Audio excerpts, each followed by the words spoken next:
Icon star Allu Arjun చుట్టూ బిగుసుకున్న వివాదాలు రోజు రోజుకు తీవ్ర రూపాన్ని దాల్చుతూ వస్తున్నాయి. సంధ్య థియేటర్ తొక్కిసలాట ఘటన అసెంబ్లీలో ప్రస్తావనకు వచ్చిన తర్వాత ఈ వ్యవహారం మొత్తం రోజుకో మలుపు తిరుగుతుంది.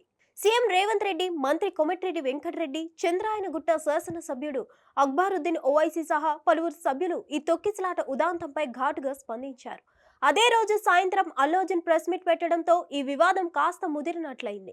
అనుమతి లేకుండా బాధ్యత రహితంగా పుష్ప 2 ప్రీమియర్ షో చూడటానికి తాను సంధ్యా థియేటర్ కు వెళ్ళననడం సరికాదని, అది తప్పుడు సమాచారం అంటూ చెప్పుకొచ్చారు అల్లు అర్జున్. దీన్ని ఒక యాక్సిడెంట్ గా తీసుకోవాలంటూ అభ్యర్థించారు. ఇందులో ఎవరి తప్పు లేదని చెప్పారు. సంధ్యా థియేటర్ వద్ద రోడ్ షో చేయలేదని, పోలీసుల డైరెక్షన్ లోనే థియేటర్ కు వెళ్లానని అన్నారు. సంధ్యా థియేటర్ లో తొక్కిసలాట కేసులో ప్రముఖ hero Allu Arjun Chikkadpally police station కు చేరుకున్నారు. ఉదయం 11 గంటలకు విచారణకు రావాలంటూ పోలీసులు ఆయనకు నోటీసులు ఇచ్చారు. అయితే ఈ నోటీసులపై తన లీగల్ టీంతో అల్లు అర్జున్ అత్యవసరంగా సమావేశమయ్యారు.